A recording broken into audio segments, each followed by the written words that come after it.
Tadi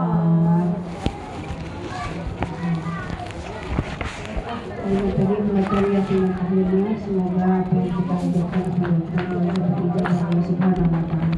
Baiklah, selanjutnya seperti biasa ta'lim majelis Islam dari kita Ustazah Indah Zakia kepadanya dengan selamat dan persilakan. Sama aja Pak. Ya sama aja. Yes. Bismillahirrahmanirrahim. Assalamualaikum warahmatullahi wabarakatuh. Hamdan wa syukran lillah, salatan wa salaman ala rasulillah Muhammad ibni Abdillah wa ala alihi wa mawalah, amma ba'du. Yang sama-sama kita muliakan pengurus Majelis Ta'lim Al-Istiqomah Ibu Heni beserta jajarannya, serta pengurus wilayah Ibu Eva beserta jajarannya, dan semua para kesepuhan Gang Istiqomah, nenek-nenek saya, tante-tante, Bu Ade, semua. Semoga Allah selalu berikan kesehatan, Allah selalu berikan keberkahan, Allah selalu berikan keluarganya sakinah mawaddah warahmah, putra-putrinya menjadi anak yang soleh dan solihah. Ibu, kita lanjutkan malam kemarin hadis ya Bu ya. Berarti sekarang fikih. Kita lanjutkan, kita sudah masuk bab tentang khunsa. Khunsa tahu khunsa Bu? Khunsa itu ya. Kalau bahasa Betawinya kata Tea bencong atau banci. Nah, kalau kita taunya kan banci itu laki-laki jadi-jadian. Jadi jadian perempuan. Kalau kebanyakan di kita itu bukan khunsa namanya, bukan banci, bukan. Kalau khunsa ini, banci ini nanti kriterianya kalau menurut fikih ada. Nanti kita belajar.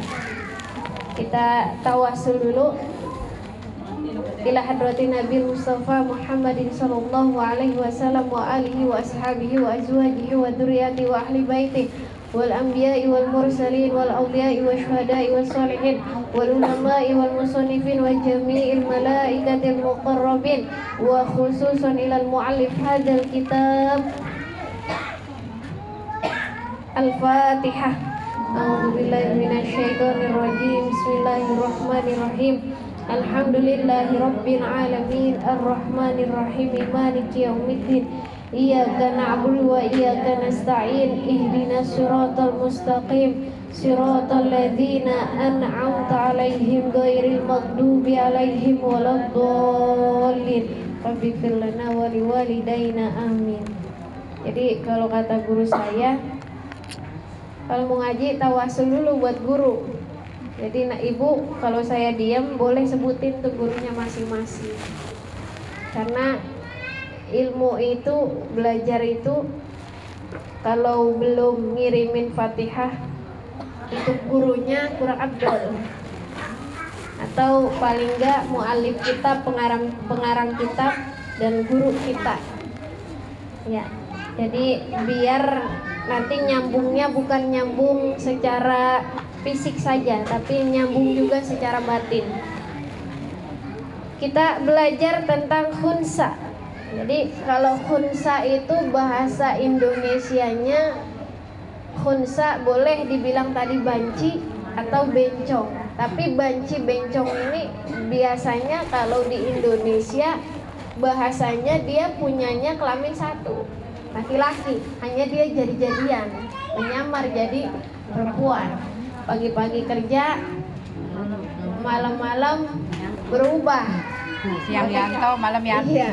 Siang Yanto, malam Yanti. Siang laki-laki, malam perempuan. Nah, kalau secara fikih khunsa itu adalah orang yang memiliki dua kelamin. Jadi ketika ada seorang wanita melahirkan bayi, lalu habiskan. Ada seorang wanita melahirkan bayi, lalu bayi itu dia punya kelamin dua, kan ada Bu? Ada yang mungkin cacat bawaan dari lahir. Itu namanya kalau punya kelamin dua khunsa, atau punya dua lubang, artinya lubangnya ada buat perempuan pipisnya, ada buat pipis laki-laki. Jadi ada vagina, ada zakar, atau ada apa namanya tuh, yang ya begitulah namanya. Pokoknya ada dua. Bayangin ya Mbak Ade.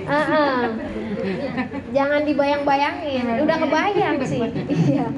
Jadi khunsa itu punya dua kelamin. Nah, bagaimana nanti secara fikih? Apakah dia dihukumi sebagai laki-laki ataukah dia dihukumi sebagai perempuan? Apakah nanti ibadahnya dia dihukuminya laki-laki? Apakah perempuan? Apakah dia harus menutup aurat seperti laki-laki? Apakah dia menutup aurat seperti perempuan? Karena nanti kategori khunsa itu tidak diatur sebenarnya di dalam fikih. Jadi di dalam Al-Quran hanya disebutkan ya kalau nggak perempuan laki-laki. Nah, ini yang khunsa ini bagaimana statusnya? Apakah ngikutnya ke hukum laki-laki ataukah ngikutnya hukumnya perempuan? Mungkin jarang. Kalau zaman sekarang biasanya mungkin ada yang cacat, ada yang punya dua kelamin, biasanya dokter langsung nyuruh operasi. Nah, ibu harus punya pilihan, jangan semaunya aja. Operasinya yang dihilangkan mau kelamin perempuannya atau kelamin laki-lakinya. Nanti dari segi Islam juga diajarkan. Jadi yang mana yang lebih condong? Jangan nanti misalnya condongnya dia keluar pipis pertama, keluarnya di vagina, di tuan perempuan, tapi malah yang dihilangkan adalah vaginanya. Justru nanti salah. Harusnya dia jadi perempuan, malah dioperasi dijadiin laki-laki. Makanya harus paham dulu. Barangkali nanti ya nauzubillah min dzalik, tapi barangkali nanti Allah ada gitu Bu. Jadi kalau jarang. Jadi tapi nanti seandainya ada pun itu bukanlah aib. Jadi ya memang ada yang Allah takdirkan seperti itu. Nah, jadi khunsa itu ada dua. Ada namanya khunsa muskil, ada namanya khunsa goiro muskil. Jadi kalau khunsa muskil itu dia muskil itu susah, sulit dihukumi laki-laki apa perempuan, susah. Dia dominannya laki-laki apa perempuan, gak ketara. Kadang-kadang ke perempuan, kadang-kadang ke laki-laki. Mungkin ada yang seperti itu. Jadi dia punya alat kelamin dua, tapi kadang-kadang berfungsi dua-duanya. Kadang-kadang pipisnya lewat vagina, kadang-kadang pipisnya lewat zakar. Bingung tuh. Nah, gimana itu statusnya? Itu namanya khunsa muskil. Nanti kita hukumnya ada lagi. Nah, ada yang kedua namanya khunsa goiro muskil, atau khunsa yang tidak sulit untuk dihukumi, mudah dihukumi. Jadi dia lebih statusnya itu cenderung punya tanda-tanda dia itu laki-laki atau perempuan. Hanya dia dilahirkannya dua kelamin tadi, tapi dia punya tanda-tanda laki-laki atau tanda-tanda perempuan. Kalau bayi mungkin tandanya tadi dari pipisnya atau dari keluar apa tuh, biasa kalau bayi kan ada keluar putih-putih, lendir putih ya Bu ya. Lendir putih itu dari mana, yang berfungsi yang mana kalau bayi. Tapi kalau dia sudah besar biasanya dia ada kecenderungan. Dia kecenderungannya suka laki-laki atau suka perempuan. Kalau dia suka laki-laki berarti dia kecenderungannya perempuan. Kalau dia sukanya perempuan berarti dia kecenderungannya laki-laki. Nah, kalau zaman dulu nggak ada operasi. Kalau zaman dulu punya dua kelamin ya udah dibiarkan saja dua kelamin. Jadi hanya dia nanti fikihnya, ibadahnya ngikutnya. Kalau khunsa goiro muskil yang ngikutnya ke tanda-tanda kecenderungan tadi. Kalau khunsa muskil nanti kita bahas. Nah, dia khunsa bisa dihukumi perempuan. Ada ininya Bu, ada syaratnya. Yang pertama, dia punya satu alat, atau satu alat itu apa ya? berbentuk lubang, tapi satu alatnya itu dia nggak ketara. Betul laki-laki apa itu bentuknya bentuk zakar apa bentuk vagina? Gimana tuh? Dia tapi punya satu alat. Namun nanti setelah balik kan di bayi nggak ketahuan tuh. Bayi dia ini berbentuk apa tuh? Berbentuk panjang, lonjong, apa berbentuk apa tuh namanya? Iya, gitu deh. iya vagina atau zakar. Itu nggak ketahuan karena bentuknya aneh. Tapi dia punya lubang buat pipis. Tapi aneh. Kayak vagina tapi kayak zakar tapi kayak vagina, aneh bentuknya. Tapi Dorce mah dibuat. Dorce dibuat-buat. Ya, kalau ini murni memang dari sononya. Emang ada. Jadi Dua kelamin. kayak vagina tapi kayak zakar tapi kayak vagina. Yang penting dia ada bolongannya cuma satu. Jadi kelaminnya satu, hanya dia rancu antara vagina apa zakar. Nah, tapi setelah dia balik keluar darah. Nah, Bu, setelah dia balik dia keluar darah, maka dia dihukumi sebagai perempuan.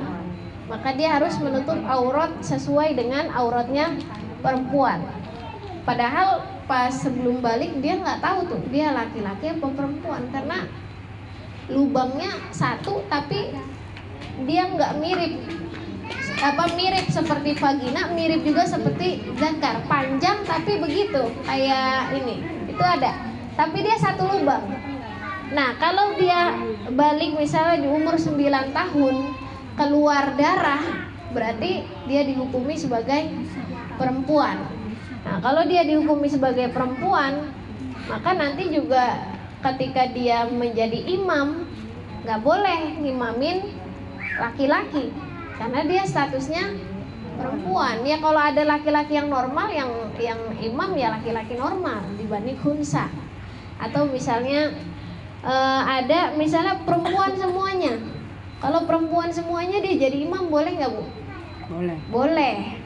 Tapi kalau ada laki-laki dia tidak boleh jadi imam. Nanti lanjut lagi ke hal-hal yang lainnya, bukan hanya hal sholat, imam makmum atau aurat. Nanti yang membedakan hukum laki-laki dan perempuan seperti pewarisan juga masuk.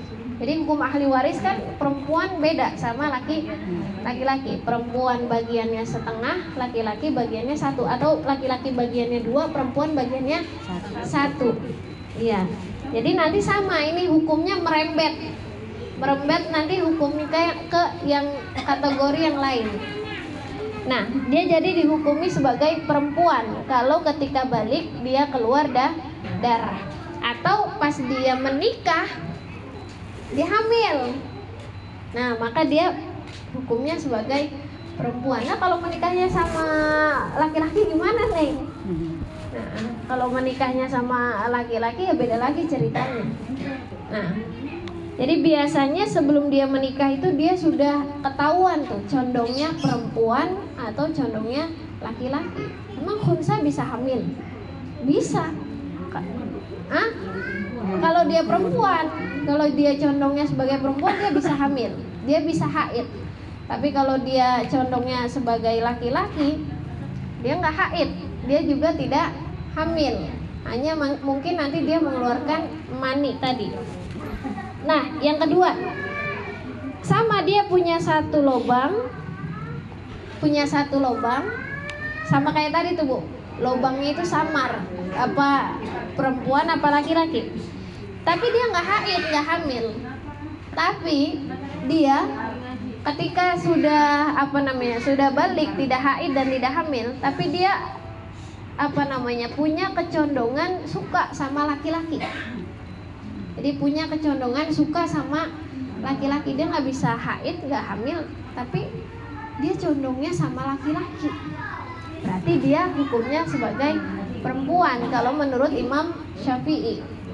Jadi kalau yang pertama tadi sama-sama punya satu lubang, tapi nggak tahuan lubangnya zakar atau vagina, enggak, tapi dia haid, maka hukumnya perempuan. Yang kedua, dia nggak haid, nggak hamil, punya satu lubang, tapi lubangnya itu nggak tahu ini berbentuknya zakar apa vagina, aneh kemaluannya. Nah, tapi dia condong sukanya sama laki-laki. Pokoknya kalau ada laki-laki tuh dia gimana sih kalau perempuan, Bu? Iya, kalau ada laki-laki tuh bawaannya salting, iya. Salting. Kalau ada perempuan biasa aja, karena dia condongnya tadi perempuan. Tapi kalau ada laki-laki kayaknya dia pengen gimana gitu. Maka itu dia dihukumi sebagai perempuan. Nah, yang ketiga, dia sama punya satu lubang tadi, satu lubang. Jadi satu lubang tapi bentuknya dua tuh tadi, bentuknya samar. Ada bentuk vaginanya, ada bentuk zakarnya, samar lah. Jadi bentuknya bisa bentuknya dua tapi satu lubang, atau bentuknya samar antara zakar dengan vagina, tapi lubang pipisnya satu. Mungkin dia bisa dempet tapi lubangnya di tengah, atau mungkin dia satu tapi dia samar tadi, apa panjang apa pendek gitu, nggak tahu tuh. Belum pernah aku soalnya lihat khunsa, ya belum pernah, ya. Nah, dia nggak haid, nggak hamil, dia ada perasaan senang kepada keduanya, Bu. Jadi dekat sama perempuan senang, dekat sama laki-laki juga senang. Nah, tapi dia apa sifatnya, dia suka dandan atau dia lemah lembut, gemulai, sifat wanitanya lebih menonjol. Atau misalnya dia itu suka masak, ya suka hobinya kepada perempuan. Nah, maka dia dihukumi sebagai khunsanya perempuan. Jadi hukum fikihnya juga perempuan. Jadi yang lebih menonjol itu sifat perempuan dibanding sifat laki-laki. Kalau perempuan kan lemah lembut, kan ada tuh. Kalau banci buat-buatan mah dia dibuat-buat, acting. Ibu mau jadi laki-laki juga dibuat-buat bisa, tapi kan nggak boleh. Nah, yang keempat, khunsa ini punya dua alat. Jadi punya dua alat ini, dia punya alat laki-lakinya zakarnya sempurna, vaginanya juga sempurna. Zakarnya ada lubangnya, vaginanya juga ada lubangnya. Dia punya dua alat, tapi dia haid. Nah ini tapi dia haid. Dia juga keluar mani dan keluar kancing dari vaginanya. Berarti yang zakarnya itu nggak berfungsi, hanya ada aja fisiknya. Tapi yang berfungsinya adalah vagina, maka dia dihukumi sebagai perempuan. Boleh nggak dioperasi kalau seperti itu? Boleh, karena bawaan cacat dari lahir. Yang nggak boleh itu kalau misalnya ibu bawaannya perempuan, pengen jadi laki-laki, nggak boleh. Merubah kodrat. Ibu udah perempuan sempurna, malah pengen jadi laki-laki, nggak boleh.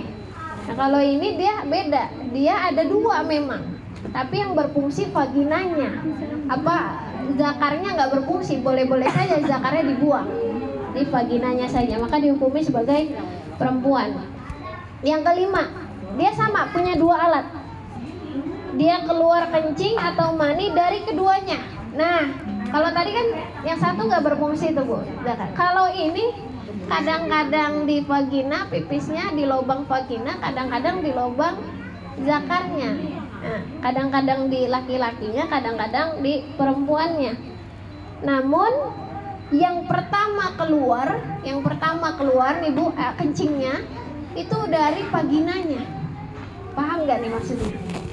Jadi misalnya dia pipis, dua-duanya keluar. Kalau pipis kan ibu ser gitu ya Bu ya. Nah ini dua-duanya keluar pipis, tapi dia keluar duluannya dari vaginanya, baru dari zakarnya ngikutin. Atau misalnya dari vagina keluar, nanti besoknya baru dari zakarnya. Tapi ini lebih kepada dua-duanya keluar, berfungsi. Jadi ketika dia pipis, dua-duanya air kencing keluar dari dua lubang. Hanya ketika pipis itu yang muncrat duluan pipisnya adalah di bagian vagina, maka dia dihukumi sebagai khunsa perempuan. Maka nanti hukumnya secara ibadah aurat ngikut ke perempuan. Nah, kalau dari segi fisik mah kan Bu, kalau dari segi fisik biasanya ada yang fisiknya laki-laki tapi mirip perempuan ya Bu ya. Ada yang perempuan tapi badannya kayak laki-laki, itu mah bisa bisa dimodif tergantung kita rambutnya mau dipanjangin apa mau dipendekin. Nah, kalau ini dari memang fungsi zakar dan vaginanya. Jadi kalau keluarnya dari vagina dulu maka dia dihukumi sebagai perempuan. Yang keenam, dia sama punya 2 alat. Dia kencing bersamaan dari 2 kelamin. Nah, ini kalau ini nggak ada yang duluan, nggak ada yang belakangan, sama-sama bareng tuh ngucur. Jadi keluar 2 lubangnya, pipisnya sama.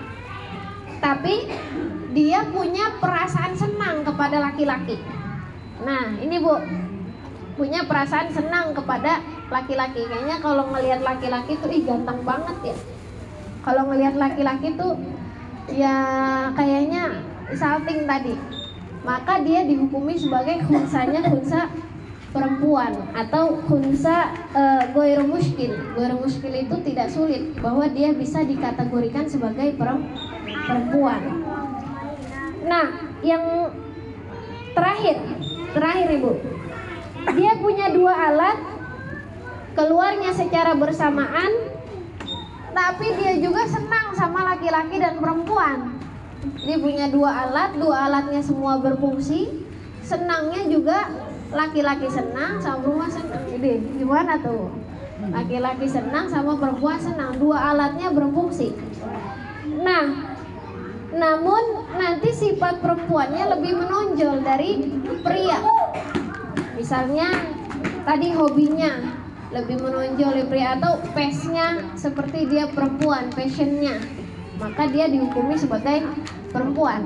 Dia dihukumi sebagai laki-laki sama tadi, yang penting kebalikannya aja. Jadi kalau misalnya dihukumi sebagai laki-laki, misalnya dia punya 1 alat berbentuk lubangnya tapi nggak ini, bisa jadi tadi samar, dia zakar atau dia vagina, tapi dia tidak haid dan tidak hamil, namun ada perasaan senang pada wanita, maka dia laki-laki. Tadi dibalik aja tuh, kalau dia ada perasaan senang, kalau misalnya sifat kelaki-lakiannya lebih menonjol, berarti dia laki-laki. Atau kalau misalnya dia pipisnya keluar air mani dari penisnya, dari zakarnya, maka dia laki-laki. Tinggal dibalik aja yang tadi. Tapi kalau dia misalnya ada perasaan senang kepada wanita, lalu dia punya 2 alat kelaminnya sama-sama berfungsi, berarti dia juga sebagai laki-laki. Kalau dia sifat laki-lakinya yang lebih menonjol, walaupun dia punya 2 alatnya sama-sama berfungsi, maka dia juga dicondongkan kepada laki-laki. Dia lebih menonjol sifat laki-laki. Yang penting gini, kalau khunsa laki-laki itu tidak haid. Nah, kalau khunsa misalnya dia haid, tapi sifatnya lebih ke perempuan.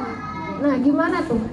Sifatnya lebih ke laki-laki. Berarti yang dihukumi secara kuat adalah yang darahnya tadi, haidnya. Tapi kalau dia nggak haid, sifatnya menonjol kepada perempuan, bisa jadi dia adalah perempuan. Tapi kalau dia sifatnya laki-laki, lalu dia haid juga, berarti yang lebih dihukumi, lebih kuatnya adalah haidnya, perempuannya. Bisa Bu bedanya? Saya. Jadi kalau dia nggak haid, tapi dia lebih condong kepada perempuan, ya berarti dia perempuan. Nah, kalau yang biasanya di Indonesia yang malam-malam suka berkeliaran, apa namanya tuh, banci kaleng, atau kalau siang-siang, sekarang suka nggak siang-siang tuh? Ada. Kalau saya dulu kuliah biasanya dia naik angkot nyanyi-nyanyi, iya, ngamen-ngamen pakai anting, tapi tatoan. Kadang-kadang ada yang suka pakai kerudung. Nah kalau itu namanya bukan khunsa. Iya. Pakai kerudung lagi. Iya. Nah, itu namanya bukan khunsa, bukan banci, namanya mukhannis. Mukhannis itu laki-laki yang berlagak seperti perempuan. Dia tidak dihukumi seperti khunsa. Dia bukan dihukumi sebagai banci, tapi dia laki-laki utuh. Iya. Hanya mungkin kalau dia tabiatnya condong kepada perempuan, tapi kan dia punya kelaminnya laki-laki satu. Berarti dia laki-laki. Karena gini, kalau ibu baca tafsir Munir, ada tuh di juz 2, ada tentang penciptaan manusia. Itu kalau cara buatnya salah, bisa jadi anaknya laki-laki tapi tabiatnya seperti perempuan. Kalau nggak tahu ilmunya ini Bu, cara buatnya, iya, cara buatnya itu gimana ya saya jelasin.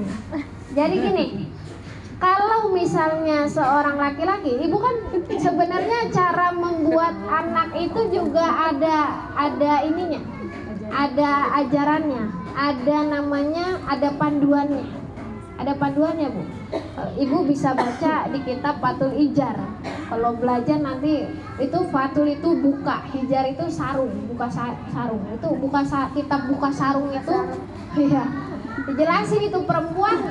Ini kalau laki-laki yang belajar itu atau belajar kitab-kitab yang itu ada. Jadi ulama yang menjelaskan seperti itu. Jadi perempuan itu bisa dilihat dari wajahnya seperti apa dari matanya dia akhlaknya seperti apa, itu bisa, itu ada namanya apa ya namanya, kalau ini saya namanya gimana ya, kita kan lagi belajar ya Bu ya, nggak apa-apa dari buka aja ya Bu ya. Jadi kalau di itu ada ciri-cirinya, misalnya gini, kalau perempuan ini nggak ada laki-laki kan? Iya. Ada anak kecil. Kalau perempuan misalnya dilihat dari bibir, kalau bibirnya itu tebal berarti ininya juga tebal. Kalau bibirnya tipis berarti itunya juga tipis. Jadi ada. Nah kalau dua-duanya, iya. Nah nanti dari mata juga bisa terlihat nih perempuan patuh atau enggak patuh. Itu dijelaskan. Tadi lagi bahas apa ya? Bahas buka sarung. Iya, Fathul Hijar. Nah, ini kita bahas tadi apa ya, lupa saya jadinya. Oh iya, banci kaleng. Iya. Nah ini dia hukumnya tetap laki-laki. Maka hukumnya bagaimana kalau ada laki-laki yang berlagak seperti perempuan, padahal dia tabiatnya laki-laki, tapi dia disengajain. Apa di faktor memang dia apa namanya, lingkungannya dia misalnya mendukung untuk dia menjadi wanita, jadi dia berubah bentuk, itu hukumnya haram. Jadi hukumnya haram yang seperti itu, banci buatan. Kalau banci buatan haram. Atau kalau yang perempuan mau jadi laki-laki juga haram, dioperasi haram. Kecuali memang dia punya dua kecenderungan tadi, dua apa yang disebut khunsa. Bisa jadi penyakit, bisa jadi dari pembuatannya. Ya, tadi saya belum menjelaskan. Salah membuat. Iya. Bisa jadi karena gini. Kalau di adonannya gagal. Adonannya. Adonan gagal. Kalau misalnya ya makanya kalau orang Jawa itu lagi hamil banyak pantangannya Bu ya. Iya. Orang Jawa itu lagi hamil biasanya banyak pantangan, yang nggak tahu kalau orang Sunda sama orang Betawi. Kalau sama aja ya. Kalau umi saya kan orang Jawa, jadi kalau lagi ini jangan begini, jangan begitu. Ya itu sebenarnya ada ajarannya sih, walaupun ada yang mitos, tapi ada juga yang memang ajarannya seperti itu. Ya kita sebagai orang Jawa atau orang Sunda, orang Betawi, kalau memang adat itu bagus ya kita patuhi lah. Kecuali memang adatnya yang bertentangan dengan syariat Islam, baru jangan. Tapi kalau adat itu memang bagus ya kita menikah. Nah, kalau misalnya ibu lagi berhubungan, kan itu nanti ada panduannya, baca bismillah dulu dan sebagainya. Nah, itu ibu misalnya laki-laki masukinnya di sebelah kanan. beloknya sebelah kanan. Ini kan bisa dibelok-belokin. Tapi iya, tapi jatuhnya sperma ke sebelah kiri. Nah, nanti bisa jadi tabiatnya beda. Yang jadi laki-laki tapi tabiatnya perempuan. Atau misalnya sama, beloknya ke kiri tapi dia jatuh spermanya di bagian kanan. Nanti iya susah ngatur. Iya, itu mah nanti susah ngatur gitu. Ya yang penting itu sebenarnya ada ilmunya. Jadi bagaimana? Iya, kalau perempuan nggak ketahuan, kalau laki-laki bisa merasakan. Kalau laki-laki bisa, iya. Kalau laki-laki bisa merasakan. Atau iya kalau dia ke kanan, jatuhnya ke kanan berarti nanti ya laki-laki jadinya laki-laki, perempuan jadinya tabiatnya juga seperti perempuan. Berarti ibu nggak salah buat. Itu ada panduannya nanti. Ya kalau ibu mau belajar kan udah terlambat belum?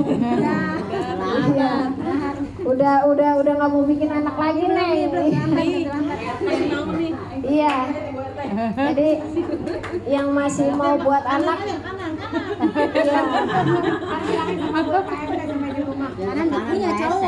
Iya. Nanti saya lupa tuh ada di surat apa ya. Pokoknya ada di Tafsir Munir, nanti boleh dibaca lah kapan-kapan. Ya lanjut lagi Bu. Jadi ada satu lagi namanya khunsa muskil. Kalau khunsa muskil itu dia nggak bisa ketahuan dia laki-laki atau perempuan, samar. Jadi ciri-ciri yang tadi itu nggak ketahuan. Dia suka sama laki-laki, dia suka juga sama perempuan, dia alat kelaminnya juga sama, dia tabiatnya kadang-kadang seperti perempuan, dia tabiatnya kadang-kadang seperti laki-laki, pipisnya juga keluarnya sama-sama. Nah ini susah, itu namanya khunsa muskil, tidak ditemukan ya. Itu berimbang antara keperempuannya dengan kelaki-lakiannya, berimbang. Kadang-kadang dia bisa jadi laki-laki, dia sama laki-laki juga suka, sama perempuan juga suka. Dia tabiatnya kadang-kadang laki-laki, dia tabiatnya kadang-kadang perempuan.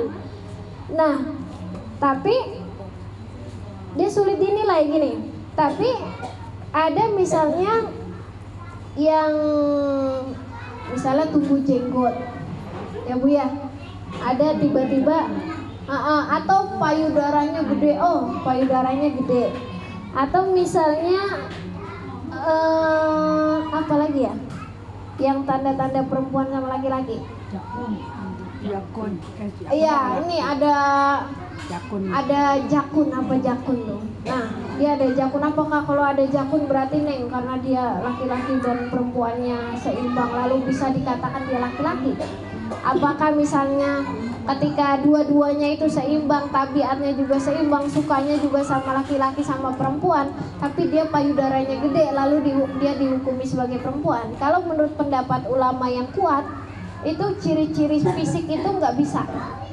Jadi ciri-ciri fisik itu nggak bisa menjadi patokan dia laki-laki atau perempuan, karena ada perempuan yang ada jakunnya, karena ada juga laki-laki yang payudaranya besar, ada juga perempuan yang timbul kumis atau jenggot, jadi nggak bisa dihukumi secara fisik. Nah ini khunsa muskil. Kalau khunsa muskil ini dia boleh memilih.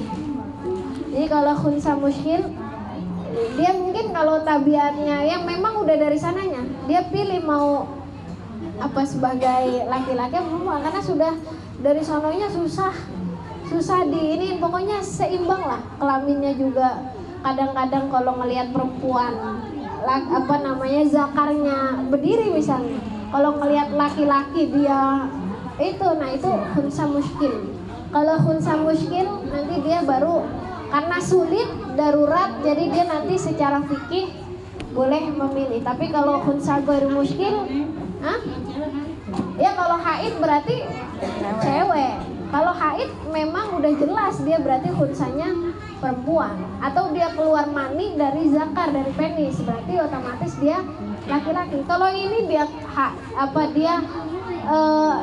dia nggak haid, dia nggak keluar mani, tapi dia dua-duanya berfungsi ketika melihat cewek atau melihat cowok, dia pipisnya juga bersamaan, dia tabiatnya juga kadang laki-laki kadang perempuan. Jadi tidak ada yang secara spesifik menunjukkan dia laki-laki atau perempuan. Maka secara fikih nanti itu darurat, ya darurat dia. Milih, boleh milih. Tapi kalau yang goir muskil nggak boleh milih, harus sesuai ketentuannya. Kalau dia haid berarti dia perempuan. Kalau dia keluar maninya dari penis berarti dia laki-laki. Kalau dia sukanya sama perempuan saja berarti dia laki-laki. Kalau dia sukanya sama laki-laki saja berarti dia perempuan. Kalau dia tabiatnya seperti condongnya laki-laki berarti dia laki-laki. Kalau tabiatnya condongnya perempuan berarti dia perempuan. Nah, kalau khunsa muskil ini jarang. Biasanya orang itu punya kecenderungan. Biasanya pasti punya kecenderungan. Jadi walaupun dia dua-duanya berfungsi, biasanya dia di lingkungan wanita, maka dia cenderungnya seperti wanita, biasanya gitu. Mungkin sedikit aja kita ngajinya ya Bu ya. Yang penting ngaji. Iya, nanti ada catatan ini sedikit. Jam berapa ini Bu? Sedikit lagi ya Bu ya. Ada catatan sedikit. Nah, kalau yang disebutkan dalam fikih al-khunsa itu masuknya khunsanya khunsa muskil. Jadi ada nanti dalam fikih bab khunsa tersendiri. Khunsa itu yang muskil, yang memang dia susah untuk ditentukan dia laki-laki atau dia perempuan. Kalau tadi kan kalau khunsa yang goir muskil dia bisa ditentukan laki-laki atau perempuan, berarti dia tinggal ngikut aja perempuan atau laki-laki. Tapi nanti ada bab fikih namanya khusus tentang khunsa.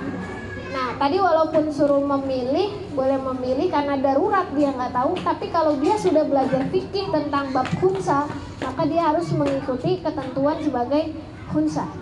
Jadi kalau dia belum belajar, kan ada khunsa yang dia memang nggak belajar bab fikih khunsa ya Bu ya. Ini dia bingung, ini sholatnya bagaimana? Ini aku nutup auratnya bagaimana? Sebenarnya dia ada kewajiban fardu ain karena dia khunsa muskil, maka dia belajarnya tentang bab khunsa, bagaimana beribadahnya khunsa dan sebagainya. Tapi kalau dia belum tahu, selama dia belum tahu ilmunya bagaimana ibadahnya khunsa, maka dia boleh memilih tadi. Tapi kalau dia ada guru, maka dia belajar bagaimana tata ibadahnya, auratnya dan sebagainya, maka dia harus sekarang mengikuti babnya bab khunsa.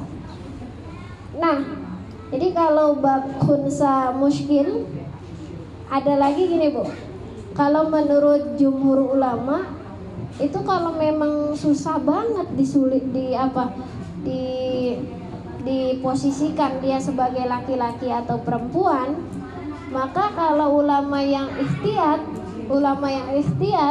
tadi bukan memilih, tapi dia diposisikan sebagai dia perempuan. Karena apa Bu? Kalau dia diposisikan sebagai gini, kalau ibaratnya imam sama badal, lebih tinggian imam apa badal Bu? Imam. Lebih tinggian, misalnya derajatnya imam. Nah, kalau dia diposisikan sebagai imam tapi sesungguhnya dia adalah perempuan, nanti sulit. Jadi diposisikannya di nomor 2 tadi, di perempuan, itu ikhtiyat. Jadi kalau tadi kan ibu belum belajar bab khunsa, boleh milih tuh. Setelah belajar bab khunsa, maka harus mengikuti ketentuan khunsa. Tapi menurut ulama yang ikhtiyat, yang hati-hati, maka dia dikategorikan sebagai khunsanya mengikuti hukum perempuan untuk tujuan tadi ikhtiyat, hati-hati. Nah, yang pertama gini Bu, wajib mensela-sela jenggot bila tumbuh saat wudhu, bila air tidak sampai ke kulit. Nah, walaupun dia perempuan, dia punya jenggot nih khunsanya. Jadi maaf, dia khunsa kan tadi khunsanya muskil, susah ditebak perempuan apa laki. Kalau ngikut ulama yang ikhtiyat, yang hati-hati, itu berarti dia masuknya ke perempuan, tidak boleh dihukumi laki-laki walaupun dia punya jenggot. Nah, bagaimana nanti dia ketika wudhu, maka jenggotnya harus di sela-sela dibasuh sampai dia kena gitu, sampai semua merata. Ya. Jadi jenggotnya dia diinikan. Bila air tidak sampai ke kulit, takutnya nggak sampai ke kulit, jadi sela-sela bagaimana bisa sampai ke kulit. Yang kedua, aurat dalam sholat adalah seluruh anggota badan kecuali wajah dan kedua telapak tangan. Tuh tadi untuk khunsa muskil bila mengikuti ulama yang ikhtiyat atau hati-hati. Jadi kalau Imam Syafi'i kan hati-hati. Jadi dia sebenarnya boleh memilih karena dia nggak tahu. Dia condongnya dua-duanya, dia alat kelaminnya juga sama kan, karena darurat kan dia boleh milih. Tapi kalau Imam Syafi'i ini hati-hati. Karena hati-hati maka dihukumi lebih ke perempuan. Kalau laki-laki kan nanti auratnya dari pusar sampai lutut. Kalau dia nanti nggak tutup apa, kalau ngikutin laki-laki nanti khawatirnya dia adalah perempuan kan jadinya dosa. Jadi bagaimana ihtiyatnya? Kalau menurut Imam Syafi'i ihtiyatnya dia ngikut hukum perempuan, harus nutup aurat tuh kecuali muka dan telapak tangan. Nah ini aurat juga macam-macam nanti Bu. Kalau menurut Imam Syafi'i kan aurat itu perempuan itu semua tubuh kecuali muka dan telapak tangan. Telapak tangan itu nanti telapak tangan bagian depan sama telapak tangan bagian luar. Jadi Imam Syafi'i itu punya kaul qadim, punya kaul jadid. Nah kaul jadid itu dua-duanya ini telapak tangan. Yang penting sampai pergelangan tangan tuh ditutup. Ini wajah ya boleh dibuka. Karena nggak harus pakai cadar. Wajah itu buka, apalagi kita punya KTP ya Bu ya, harus foto. Masa fotonya boleh nggak foto pakai cadar? Hah? Nggak boleh ya? Iya nggak boleh. Nah kalau buat Imam Syafi'i mah harus buka. Nah kecuali memang nanti adatnya beda. Kalau di Arab Saudi panas itu biasanya perempuannya tertutup, beda lagi. Nah ya aurat gini beda-beda. Nanti kalau misalnya ibu ngikutnya mungkin imam yang lain, misalnya Imam Hanafi, itu auratnya perempuan itu ini apa sampai sikut. Jadi kalau ibu begini kelihatan laki-laki itu nggak apa-apa kalau menurut Imam Hanafi. Makanya kalau darurat kita lagi ngajar nih biasanya kan tangan turun ke sini, kita taklid kepada Imam Hanafi boleh karena dia sampai sikut. Iya, dan kaki kalau menurut Imam Syafi'i kan aurat kaki. Tapi kalau menurut Imam Hanafi ini sampai betis. Jadi seandainya ibu lagi hujan ya Bu ya, kan nggak pakai kaos kaki kan, diangkat tuh ininya sampai betis, itu nggak apa-apa. Jadi taklid kepada Imam Hanafi. Makanya kalau ibu belajar fikihnya 4 mazhab, pikirannya nggak fanatik. Nih orang nggak ditutup, kan itu banyak pendapat para ulama. Jadi memang kita Imam Syafi'i. Kalau Imam Syafi'i kan wudu perempuan sama laki-laki yang bukan mahram ketika bersentuhan walaupun tidak ada syahwat itu batal kan Bu. Tapi ketika ibu ke Mekah, ibu ngikutin Imam Syafi'i artinya tidak taklid kepada Imam Maliki, susah nggak lagi tawaf? Susah. Maka ibu ketika dalam keadaan tertentu ibu taklid, yang penting tahu ilmunya. Yang nggak boleh itu taklid buta, nggak tahu ilmunya, ikut aja dia aja kayak begitu, nggak tahu ilmunya, makanya harus belajar. Jadi tahu ya, kalau tersingkap gini atau biasanya ibu-ibu kan masak ya Bu ya, masak itu kan yang chef segala macam itu kan biasanya tangannya agak begini. Kalau menurut Imam Syafi'i kan nggak boleh. Nah ibu itu kalau lagi masak kan susah tuh ibu sampai sini, kecuali pakai mangset mungkin. Atau kalau lagi nyuci piring ada laki-laki juga kadang susah ya Bu ya. Nah itu bisa taklid kepada Imam Hanafi. Ya saya bukan mengajarkan lintas mazhab, tapi ibu biar tahu aja bahwa ada ilmunya gitu. Terakhir, nah ini haram mengumandangkan azan atau iqomah dengan keras. Tadi tuh khunsa yang muskil. Jadi kalau menurut yang ikhtiyat, ulama yang ikhtiyat, dia kan dihukumi sebagai perempuan walaupun pada dasarnya dia boleh milih. Tapi ikhtiyat, hati-hati. Hati-hati, takutnya dia perempuan. Kalau azan dihukumi laki-laki, azan dia kenceng keras kan nggak boleh. Perempuan azan di masjid keras-keras gitu. Kecuali dia memang azannya untuk perempuan, di kalangan perempuan, misalnya mau sholat buat perempuan, atau ibu lagi mondok, itu santri putri semua ibu azan boleh. Tapi kalau azan di masjid masih ada laki-laki, ibu azan nggak boleh, laki-laki dulu utamakan. Atau masih di masjid masih ada laki-laki, ibu imam, nggak boleh, harus laki-laki. Kecuali nggak ada laki-laki sama sekali, maka kita boleh jadi imam buat perempuan.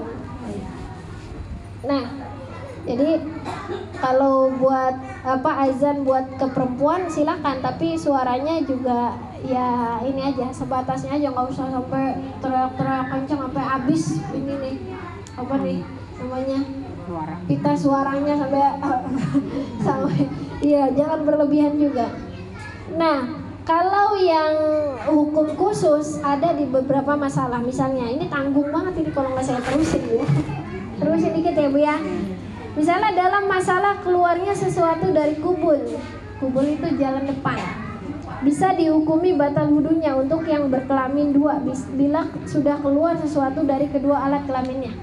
Jadi kalau ya sama aja hukumnya tadi, kalau keluar dari zakarnya atau dari vaginanya, dia tetap batal wudunya gitu. Baik dia dihukumi sebagai perempuan atau laki-laki, yang penting dia khunsanya khunsa muskil tadi. Khunsa muskil kan tadi susah, nggak bisa. Tapi kalau ikhtiyatnya lebih ke perempuan.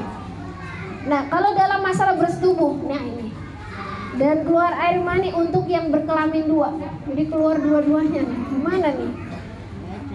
Hah? Bingung ini mau punya suami apa punya istri? Punya suami apa jangan-jangan itu dua-duanya beradu itu? Apa satu orang tapi beradu tuh, di berantem, susah ya? Gimana itu? Nah, tapi ada. Nah, dia bagaimana kalau dia lagi bersetubuh lalu dia keluar mani dari keduanya? Ya dia tetap dia wajib mandi. Hah? Susah ya. Iya, kalau dulu kan Keduanya berfungsi begitu gimana? ya makanya boleh. Karena zaman sekarang teknologi semakin maju, itu buat orang yang ibaratnya cacat bawaan dari lahir boleh dioperasi. Iya. Silakan dihilangkan. Tapi ibu menghilangkannya jangan asal aku pengen punyanya anak cowok. Udahlah hilangin aja perempuannya. Nanti jadinya ini salah kaprah. Jadi bagaimana dia identiknya? Dia lihat aja kalau dia masih bayi, pipisnya duluan mana? Pipisnya duluan yang keluar vaginanya atau ininya? Atau dia kalau dia kok pipisnya sama Neng, gimana yang ngelihatnya lagi ya? Kalau bayi kan susah. Kita tabiatnya juga belum tahu. Ibu berarti lihatnya coba sehari-hari itu dia kalau nyusu itu kan perempuan sama laki-laki beda ya Bu ya? Biasanya beda tuh. Tahu biasanya Ibu? Iya, biasanya itu ada emosi-emosi yang secara emosional laki-laki dan perempuan itu beda. Jadi biasanya seorang ibu itu bisa merasakan. Apalagi yang sudah punya anak perempuan, sudah punya anak laki-laki, biasanya dia bisa merasakan. Nah, condongnya kemana? Boleh nanti dibuang satu yang tidak condong. Nah, wajib mandi bila kedua alat digunakan jima. Jadi keduanya digunakan tuh, vagina digunakan, zakar juga digunakan. Ada bingung ini ya, Punya suami ya, istri. barangkali ini dia bingung, dia mau punya suami tapi dua-duanya berfungsi. Dia ini Susah, nggak bisa dibayangin. maksudnya ada nggak yang mau menerima seperti itu gitu, laki-laki atau perempuan? Kalau ada yang mau menerima ya alhamdulillah. Ya, atau kalau nggak ada yang mau menerima dia bingung juga berhubungan sama siapa. Mungkin jadi berhubungan sama satu ininya. Jadi berantem tuh berdua. Mungkin sekian karena sudah malam. Kurangnya dari saya mohon maaf. Assalamualaikum warahmatullahi wabarakatuh. Terima kasih kepada Lebih Tablik sebagai Zakia atas ilmu yang kami berikan.